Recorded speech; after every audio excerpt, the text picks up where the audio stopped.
Media మిత్రులారా, ఒక్కసారి ఎందుకు గ్రూప్ 1 మీద పదే పదే విద్యార్థులు వరుసగా సోమాజిగూడ ప్రెస్ క్లబ్ కి, బషీర్బాగ్ ప్రెస్ క్లబ్ కి వచ్చి ప్రెస్ మీట్లు పెడుతున్నారు అనేది సమాజం ఆలోచించాలి. వాళ్ళందరూ కూడా రేపు ఆర్డీఓలు, డిఎస్పీలు అయి కన్ఫర్మ్డ్ ఐఏఎస్, ఐపీఎస్ కావాల్సిన వాళ్ళు. 3 లక్షల మంది నిరుద్యోగులు అప్లై చేశారు. 31,000 మంది మెయిన్స్ క్వాలిఫై అయ్యారు. 21,000 మంది రాశారు.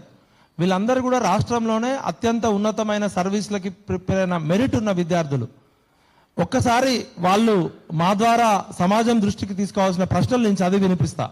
గ్రూప్ 1 నోటిఫికేషన్ విషయంలో ప్రభుత్వం పబ్లిక్ సర్వీస్ కమిషన్ల వ్యవహార శైలి ఆది నుంచి వివాదాస్పదమే. నోటిఫికేషన్ ఎవరి ప్రయోజనం కోసం రద్దు చేశారు? జీవో నెంబర్ 55 స్థానంలో జీవో నెంబర్ 29ని ఎవరి కోసం తీసుకొచ్చారు?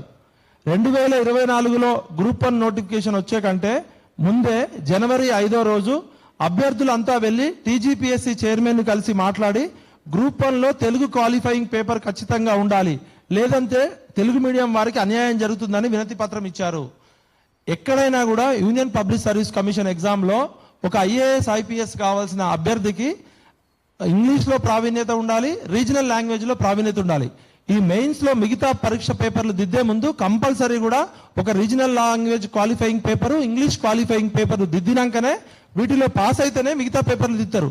అలాంటిది ఇలా గ్రూప్ 1 లాంటి పరీక్ష రాష్ట్రంలోనే అత్యంత కీలకమైన ప్రభుత్వ పాలనా అధికారులను ఎంచుకునే పరీక్షలో ఈ రాష్ట్రంలో పనిచేసే వారికి తెలుగు భాష రావాలా వద్దా?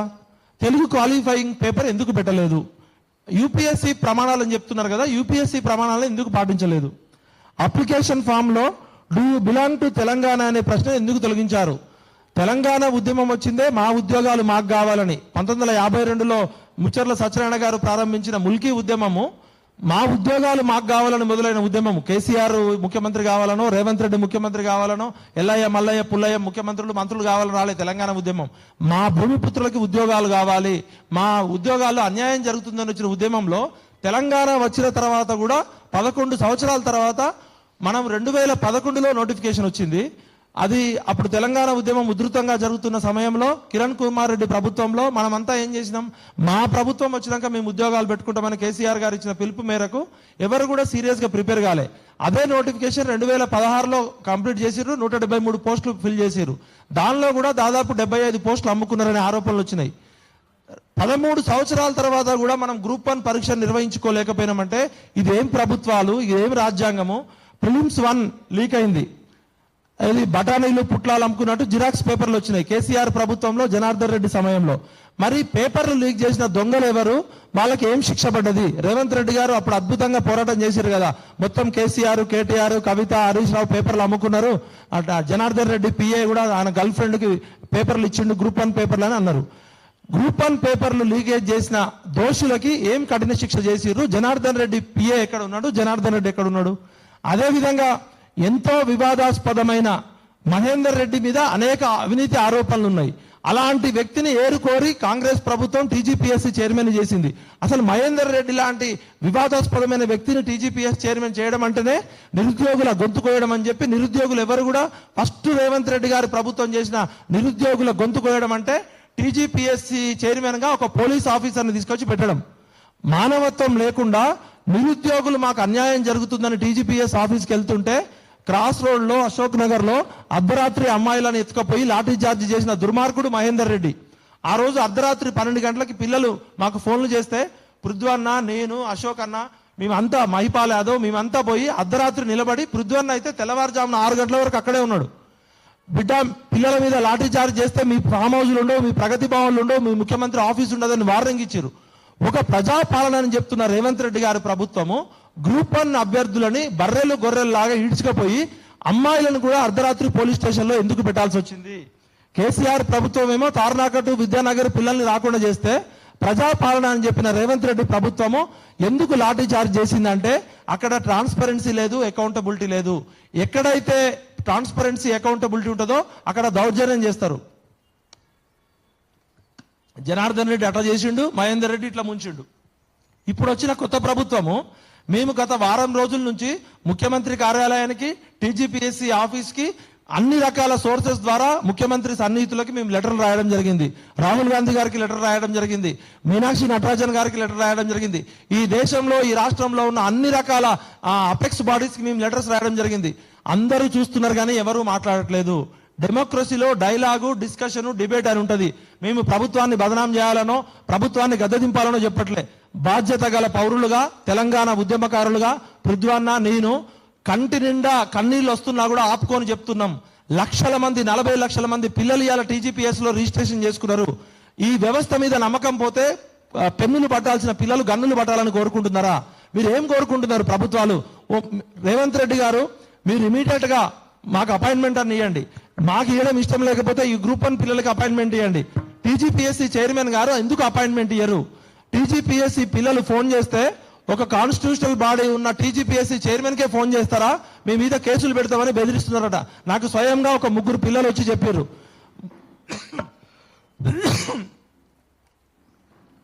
నాకు ఆరోగ్యం బాగోలేకపోయినా, గొంతు బాగలేకపోయినా ఎందుకు మాట్లాడాల్సి వస్తుందంటే, ఇవాళ రాష్ట్రంలో ప్రతిపక్ష పార్టీలు చచ్చిపోయినాయా? ఎందుకు టిఆర్ఎస్ పార్టీ కపిల్ సిబాల్ని కేసు పెట్టి హడావుడి చేసి ఫ్లైట్లలో పిల్లల్ని తీసుకెళ్లి గొప్ప గొప్ప లాయర్లని కోట్ల రూపాయలు పెట్టిన కేటీఆర్ గారు, టిఆర్ఎస్ పార్టీ ఈ రోజు అసలు సమయంలో సుప్రీంకోర్టులో సీనియర్ లాయర్ ఎందుకు వాదించట్లేదు? పిల్లలకి కోర్టులో డబ్బులు లేక సీనియర్ లాయర్ని పెట్టుకోలేక వాళ్ళు పిల్లలు ఢిల్లీలో బిచ్చమెత్తుకొని అడుగుతున్నారు. దాదాపు పిల్లలు ఇప్పటికి 20-30 లక్షలు ఖర్చు పెట్టుకున్నారు. బీజేపీ పార్టీ ఏం చేస్తుంది? బండి సంజయ్ గారు ఆ రోజు గ్రూప్ 1 పిల్లలు 30,000 మంది రోడ్డు మీదకి వస్తే ఒక కేంద్ర మంత్రి స్వయంగా రోడ్డు మీదకి వచ్చి ధర్నా చేసి అరెస్ట్ అయ్యారు కదా. మరి కిషన్ రెడ్డి గారు ఏం చేస్తున్నారు? బీజేపీ ఎంపీలు ఏం చేస్తున్నారు? బీజేపీ ఎమ్మెల్యేలు ఏం చేస్తున్నారు? టీఆర్ఎస్ ఎమ్మెల్యేలు ఏం చేస్తున్నారు? ఒక్కడు కూడా అసెంబ్లీలో అడగలే కదా. అంటే అందరు దొంగలు కుమ్మక్కైనరా? టీఆర్ఎస్ గవర్నమెంట్ లో పేపర్ లీక్ అయింది. టీఆర్ఎస్ గవర్నమెంట్ లో 173 పోస్టులు ఉంటే 70 పోస్టులు అమ్ముకున్నారని ఆరోపణలు వచ్చినాయి. వాళ్ళ మీద ఎటువంటి చర్యలు లేరు. అంటే మీ గవర్నమెంట్ ఉన్నప్పుడు మీరు అమ్ముకున్నారు కదా, మీరు ఈ ఉద్యమం చేస్తే మీ బొక్కలు బయట పెడతామని క్విట్ ప్రోగ్రో జరుగుతుందా? Mister KTR, why you are silent on this group 1 issue? అక్క కవితక్క, ఎందుకు గ్రూప్ 1 విషయంలో మీరు రోడ్డు ఎక్కట్లేదు? మొదట్లో దాసోజు శ్రవణ్ అన్న, ఆ రోజు ప్రవీణ్ అన్న ఫ్లైట్లలో పిల్లల్ని తీసుకెళ్లి కపిల్ సిబాల్ లాంటి సీనియర్ లాయర్ని కోట్ల రూపాయలు పెట్టారు కదా. ఈ రోజు సుప్రీంకోర్టులో 32 కేసులు పడ్డాయి. ఏ కేసు విషయంలో కూడా సుప్రీంకోర్టు పిల్లలు తప్ప అని చెప్పలే, జీవో నెంబర్ 29 రాంగ్ అని చెప్పలే, రైట్ అని చెప్పలే. మీరు 6 నెలలు లేటుగా వచ్చారు కాబట్టి మేమేం చేయలేమని చెప్తుంది. 6 నెలలు లేటుగా రావడానికి కారణము ఈ ప్రజాపాలనలో నిరుద్యోగుల త్యాగాల మీద వచ్చిన రేవంత్ రెడ్డి ప్రభుత్వము జీవో నెంబర్ 29 జనవరి, ఫిబ్రవరిలో రిలీజ్ చేసింది. కానీ ఆగస్టు వరకు దాన్ని సీక్రెట్ డాక్యుమెంట్ లాగా పెట్టింది. 6 నెలలు జీవో నెంబర్ 29 దాచిపెట్టిన బద్మాష్ గాళ్ళు ఎవరు? ఆర్టీఐ కింద తప్పనిసరి పరిస్థితుల్లో మేము ఆర్టీఐ వేస్తే అప్పుడు జీవో నెంబర్ 29 బయటకు వచ్చింది. ఈ రోజు 32 కేసులు వేసిర్రు ఆల్రెడీ పిల్లలు. ఇప్పుడు సార్ ఇంకో 2,000 మంది కేసు వేసిర్రు. ఇన్ని కేసులు పడుతున్నాయంటేనే ఇన్ని బొక్కలు ఉన్నట్టే కదా. ఇవాళ పిల్లలు డబ్బులు లేకపోయినా మెడలో బంగారం అమ్మి, చెవు దిద్దులు అమ్మి వాళ్ళు అప్పులు చేసి ఇన్ని లాయర్లకి డబ్బులు ఇస్తున్నారు. పిల్లలకేమన్నా తమాషానా? 13 సంవత్సరాల తర్వాత ఒక పరీక్ష నిర్వహించలేని దద్దమ్మ ప్రభుత్వాలు. మీరందరూ కూడా గంగలో దూకి సావండి. తెలంగాణ ఉద్యమం అంటేనే విద్యార్థుల త్యాగాలతో వచ్చింది, నిరుద్యోగుల పోరాటాలతో వచ్చింది. కనీసం ఒక్క పరీక్ష నిర్వహించలేని మీరు ఒక అసమర్థ ప్రభుత్వాలు. మరి కేంద్ర ప్రభుత్వం ఏం చేస్తుంది? బీజేపీ ఏం చేస్తుంది? సిపిఐ, సిపిఎం, బీఎస్పీ ఈ రాష్ట్రంలో ప్రతిపక్ష పార్టీలు లేవా? నిన్న అసెంబ్లీలో ఒక్కడన్నా గ్రూప్ 1 గురించి అడిగిండా? అంటే ఈ పార్టీలన్నీ కూడా తమ స్వార్థ ప్రయోజనాల కోసం కుమ్మక్కైనాయి. ఇవాళ బీజేపీ మౌనం. కేటీఆర్ గారు, కేసీఆర్ గారు, కవిత గారు సుప్రీంకోర్టులో ఎందుకు మీరు బలమైన లాయర్ని పెట్టట్లేదు? తెర వెనుక ఉన్న విషయాలు చెప్తే మిమ్మల్ని రాళ్లతో కొట్టి చంపుతారు ఒక్కొక్కరిని. అన్ని ప్రతిపక్ష పార్టీలు కుమ్మక్కైనాయి. నా ప్రశ్నలకి సమాధానం చెప్పే దమ్ముంటే రేపే ఇదే ప్రెస్ క్లబ్ లో పెడదాం. బీజేపీ వాళ్ళని రమ్మనండి, టీఆర్ఎస్ వాళ్ళని రమ్మండి, కాంగ్రెస్ వాళ్ళని రమ్మండి. తెర వెనుక నేను ఒక జర్నలిస్ట్ గా ఆఫ్ ద రికార్డు వ్యవస్థలను ఎట్లా మేనేజ్ చేస్తున్నారో తెలుస్తుంటే భయం అవుతుంది. వ్యవస్థల మీద గౌరవం పోతుంది. ఒక TGPS చైర్మన్ గారు 100 మంది పోలీసులను పెట్టుకొని ఉంటున్నాడు. ఆయన్ని కలవడానికి వెళ్తే ఆయన ఏమైనా కసబా? TGPSC చైర్మన్ గారు కానీ, సెక్రటరీ నవీన్ నికోలస్ కానీ ఆయన ఏమైనా కసబా, తీవ్రవాదా? 100 మంది పోలీసులు ఎందుకండి? మీరు పిల్లలు వస్తే కలవరా? పిల్లలతో మాట్లాడరా? ముఖ్యమంత్రి కార్యాలయం ఉంది పీకడానికా? 30 లక్షల మంది పిల్లల అపాయింట్మెంట్లు అడుగుతుంటే ముఖ్యమంత్రి కాకపోతే ముఖ్యమంత్రి తరపున ప్రభుత్వ ప్రతినిధి ఎవరు రారా? అంటే పిల్లలు అనాథలైపోయారా? కోదండరామ్ గారు ఎక్కడికి పోయారు? హరగోపాల్ గారు ఎక్కడికి పోయారు? సమాజంలో ఉన్న మేధావులంతా చచ్చిపోయారా?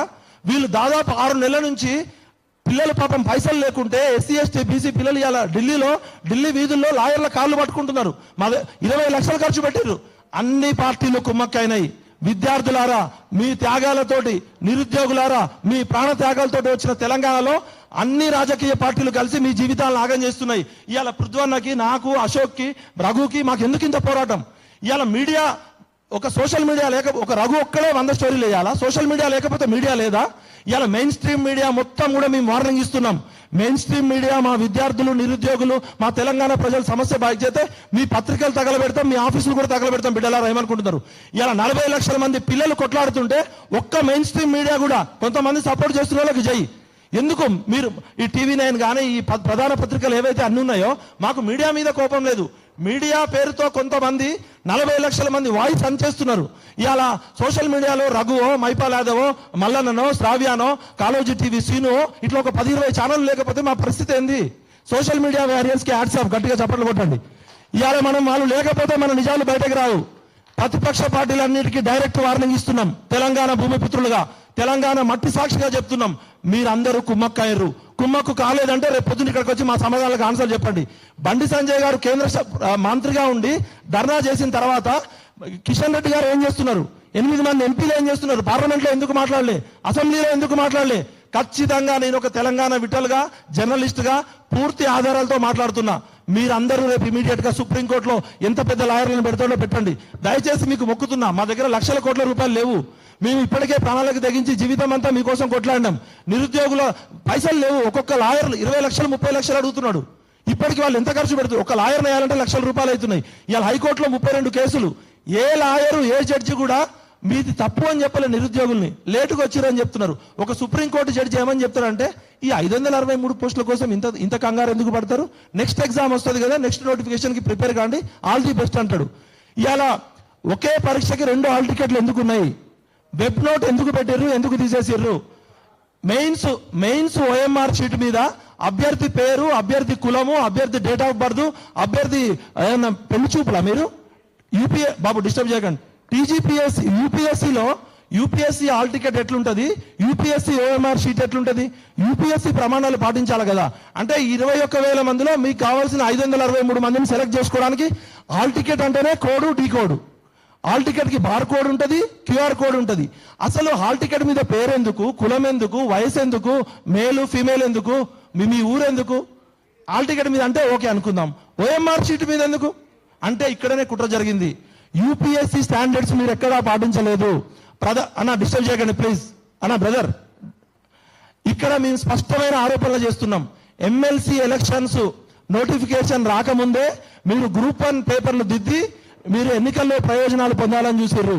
కానీ మీ దురదృష్టవశాత్తు MLC ఎలక్షన్ నోటిఫికేషన్ మీరు అనుకున్న దానికన్నా ముందే వచ్చింది. MLC ఎలక్షన్స్ లో ప్రయోజనం పొందాలని ఒకటి, SC వర్గీకరణ చట్టం అమలు కాకముందే ఈ దబదబా మాదిగలకు అన్యాయం చేయాలనే ఉద్దేశంతో అందరు పిల్లలకి అన్యాయం చేశారు. అది ఎట్లా చేసిరో చెప్తా. జనరల్ గా MLC ఎలక్షన్ నోటిఫికేషన్ జనవరి 31 లోపు మార్చిలో వస్తుంది అనుకున్నారు వాళ్ళు. కానీ ఈసారి ఎలక్షన్ కమిషన్ జనవరి 31 కే ఇచ్చింది. అప్పుడు ఇది నేను చెప్పేది సొంత కవిత్వం కాదు, ప్రూఫ్స్ తోటి, ఆధారాలతో చెప్తున్నా. ఎవడొస్తో చర్చకు రమ్మనండి. ఇంకా నేను నాకు తెలిసిన విషయాలన్నీ చెప్తే ఈ 30 లక్షల మంది రోడ్ల మీదకి వచ్చి మిమ్మల్ని ఇల్లు తగలబెడతారు. ఒక బాధ్యత గల జర్నలిస్ట్ గా ఎంతవరకు చెప్పాలో అంతవరకు చెప్తున్నా. దయచేసి రేవంత్ రెడ్డి గారు ఈ సమస్యలకి పరిష్కరించండి. ఎందుకు మీరు హడావుడిగా JNTUకి కాంట్రాక్ట్ ఇచ్చారు? JNTUకి కాంట్రాక్ట్ ఇచ్చి హడావుడిగా డిగ్రీ కాలేజీ లెక్చరర్లతోటి, జూనియర్ కాలేజీ లెక్చరర్లతోటి ఎందుకు దిద్దిపించారు? 18 సబ్జెక్టులు ఉంటే 12 మంది సబ్జెక్ట్ ఎక్స్పర్ట్స్ నే ఎందుకు పెట్టారు? ఒక సోషియాలజీ ప్రొఫెసర్, ఒక సోషియాలజీ లెక్చరర్ ఎకనామిక్స్ పేపర్లు ఏ విధంగా దిద్దుతాడు? అక్కడ ఏమైందంటే data presentation, bar diagrams, charts వేసిన వాళ్ళకి ఎక్కువ మంది మార్కులు వచ్చినాయి. 4 సార్లు సివిల్స్ మెయిన్స్ రాసి ఇంటర్వ్యూకి పోయిన పిల్లలకి మార్కులు రాలేదు. ఇప్పుడిప్పుడే మొన్ననే డిగ్రీ పాస్ అయిన పిల్లలు, అసలు UPSC ప్రిపేర్ కాని వాళ్ళు, జస్ట్ నామకే వాస్తే రాసిన వాళ్ళకి కూడా చాలా మందికి వచ్చినాయి. నా దగ్గర 100 ఆధారాలు ఉన్నాయి. ఒక పరీక్ష 100 తప్పులు అని. ఒక అభ్యర్థి ఇంటర్వ్యూకి పోయిన అభ్యర్థి నాకు ఆయన డీటెయిల్స్ పంపించిండు. ఆయన 47, 47, 47 3 పేపర్లలో, 2 పేపర్లలో 46 వచ్చినాయి. ఓపెన్ ఛాలెంజ్ బుర్రా వెంకటేశం గారు, మీరు అపాయింట్మెంట్ ఇవ్వండి. మేము మీతో గొడవకేమో లేకపోతే మీ మీద ఆరోపణలు చేయట్లే. మీరు మాకు అపాయింట్మెంట్ ఎందుకు ఇవ్వట్లేదు? ఎందుకు తప్పించుకుంటున్నారు? మాకు ఇవ్వకపోతే ఇవ్వకపోయారు, నిరుద్యోగులకు ఇవ్వండి, ఒక డిస్కషన్ వస్తాం. నవీన్ దీకోలు అసలు అడ్రస్ లేపడు. స్పష్టంగా చెప్తున్నాం, మాదిగలకి అన్యాయం చేయాలనే ఉద్దేశంతో తొందరగా దిద్దిర్రు. గ్రూప్ 1 పరీక్షా ఫలితాలు విడుదల చేసి తొందరగా టీచర్స్ గ్రాడ్యుయేట్స్ ఎమ్మెల్సీ ఎన్నికల్లో లబ్ధి పొందాలని తొందరగా మీరు చేసిన తప్పుల వల్ల ఇవాళ 563 మంది అర్హత లేనోళ్ళు, అంతకన్నా మెరిట్ ఉన్నోళ్ళు ఏమో బయట ఉంటున్నారు, సివిల్ సర్వీస్ లో టాపర్స్ ఏమో బయట ఉంటున్నారు, మీరు అర్హత లేనోళ్ళు, ప్రతిభ లేని పిల్లలు లోపలికి వెళ్తున్నారు. వీళ్ళు యంగ్ ఏజ్ లో తీసుకుంటే 30-35 సంవత్సరాల పాటు మీకు బానిసలుగా పనిచేయాలనా? అంటే మీరు తెలంగాణ ఉద్యమ పేపర్ ఫ్యాకల్టీ కూడా 46 మార్కులే వచ్చినాయి. యూపీఎస్సీ ప్రమాణాల ప్రకారం ఇంతవరకు భారతదేశ చరిత్రలో ఎక్కడ కూడా 50% మార్కులు రాలే, భారతదేశ చరిత్రలోనే. జీవో నెంబర్ 29 పేరుతో మీరు చేసిన దగా వల్ల యూపీఎస్సీలో టీనా దబి అనే ఒక అమ్మాయి, ఆమె civil service all India topper వచ్చింది 2015లో. ఆ అమ్మాయి ఎస్సీ సామాజిక వర్గానికి చెందిన అమ్మాయి.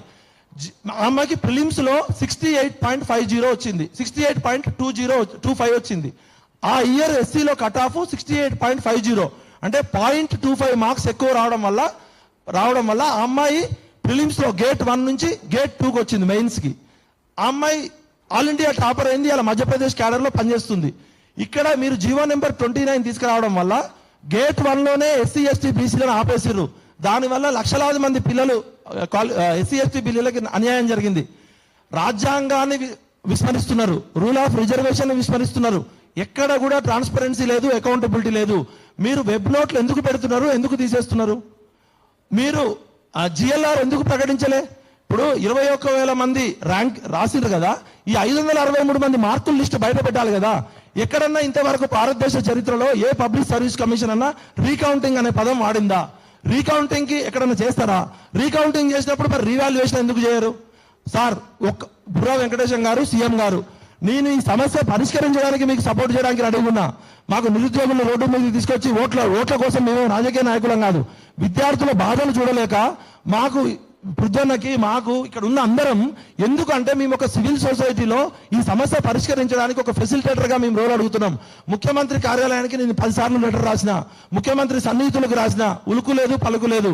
ఆఫ్ ద రికార్డు మాట్లాడినప్పుడు అవునన్నా మీరు చెప్పేదాన్ని కరెక్టే, ముఖ్యమంత్రి గారు బిజీగా ఉన్నారంటారు. ఉత్తమ్ కుమార్ రెడ్డి గారికి రాసిన, రేపో మాపో అంటున్నారు, ఇంతవరకు అపాయింట్మెంట్ ఇవ్వలే. మాకు ఇవ్వకండి. కనీసం పిల్లల బాధ వినకుండా టీఎస్పీఎస్సీ చైర్మన్ ఎందుకు దాక్కుంటున్నాడు? నవీన్ నికోలస్ ఎందుకు దాక్కుంటున్నాడు? దయచేసి నేను ఇప్పటికైనా బుర్రా వెంకటేశం గారు, నేను మీకు రిక్వెస్ట్ చేస్తున్నా, మీరు రేపు ఇమీడియట్ గా మా ప్రతినిధుల బృందంతో చర్చలు జరపండి. మేము చెప్పే ఆరోపణలు తప్పని ప్రూవ్ చేయండి, లేకపోతే మేము చెప్పే వాటికి సమాధానాలు ఇవ్వండి. మీరు సమాధానాలు ఇవ్వట్లేదు, మమ్మల్ని తప్పని ప్రూవ్ చేయట్లేదు. పిల్లలు ఫోన్ చేస్తే బెదిరిస్తావా? బుర్రా వెంకటేశం గారు, మీకేమైనా సోయుందా?